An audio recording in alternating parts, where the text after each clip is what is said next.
This is a video about Raymond Panikkar. He died just last year. He's known for his interreligious dialogue. He was a Catholic, and he studied Hindu. Well, actually, his mother was Catholic, and his father was a Hindu. So he studied. He became a Catholic priest, and then he studied Hindu, and then to break away from that, he studied Buddhism.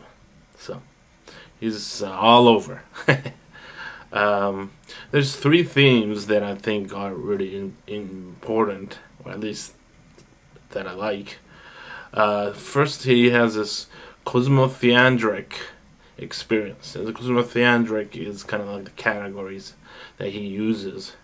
It has three things: cosmo, which is the world; theos, which is God; and andric, which is man. Yeah, I was wondering, if you're gonna pick a triad, why don't you just pick like something like being, nothingness, and becoming, or something totally abstract. But Panikkar seemed to have this empirical touch to certain things. He doesn't go all the way to theory. He always has some praxis coming along with him.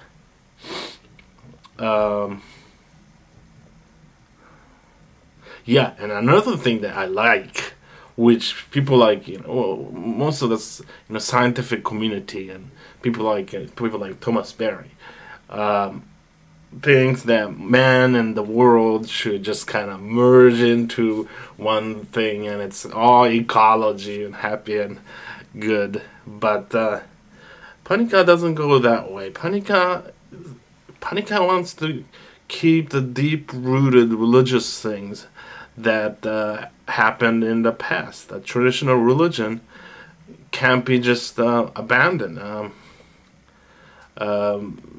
Jesus Christ is a savior, and that means a lot to Panikkar. I think so too. The second thing I like about him, he has the appreciation for silence. In some ways, it's kind of like Zen Buddhism, Zen silence. Yeah, it's really the East invasion to the West. We feel like if we say more and more and more, we feel if you say more and more and more, we feel we have achieved some kind of understanding, which is not true. Sometimes silence could say more than anybody could say. So, yeah, silence.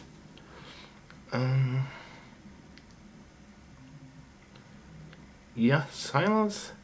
Silence is the more than a words, or at least a good poet knows how to use a spacing.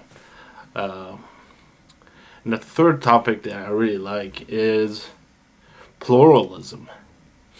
He talks about a little bit about pluralism in the Tower of Babel. Tower of Babel, when they were making the tower, they didn't notice that they even had one language. So they made one language, or they were building the tower with one language. Building the language with one. But when we found out that oh my God, we have different kind of languages, and then they got confused. And And not only that we have different languages, but the different languages could be inconsistent. You know, it's pretty. Just what is true for you, what is true for me, might not be true for you. Of course, this is true in language. And then I got to say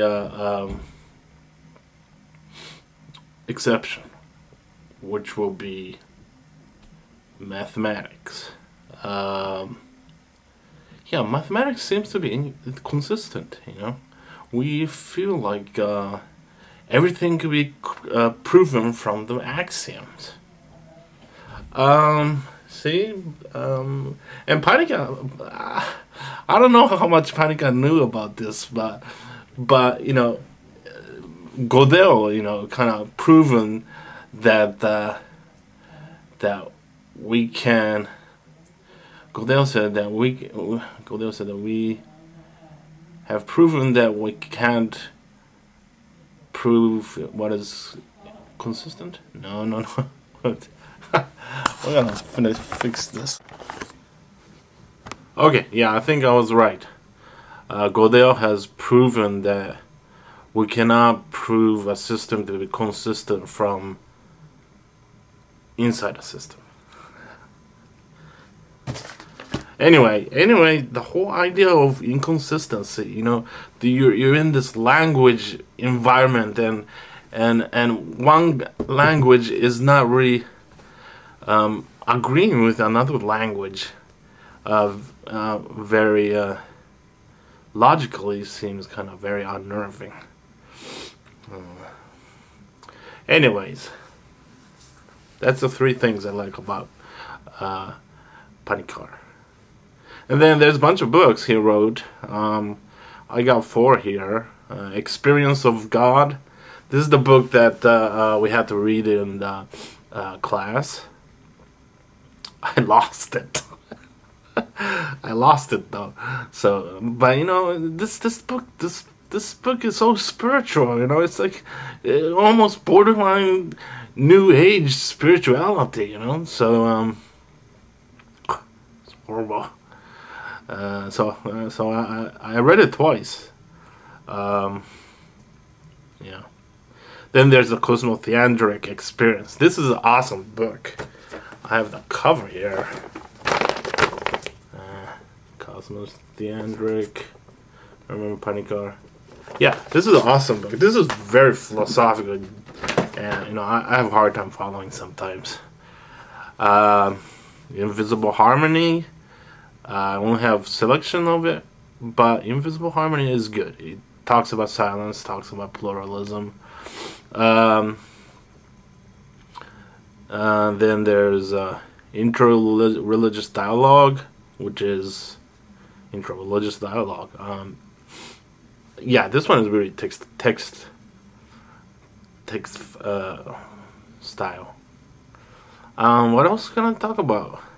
You know, panikkar seems to kind of get into this cult thing, you know. It seems like, or academic cult.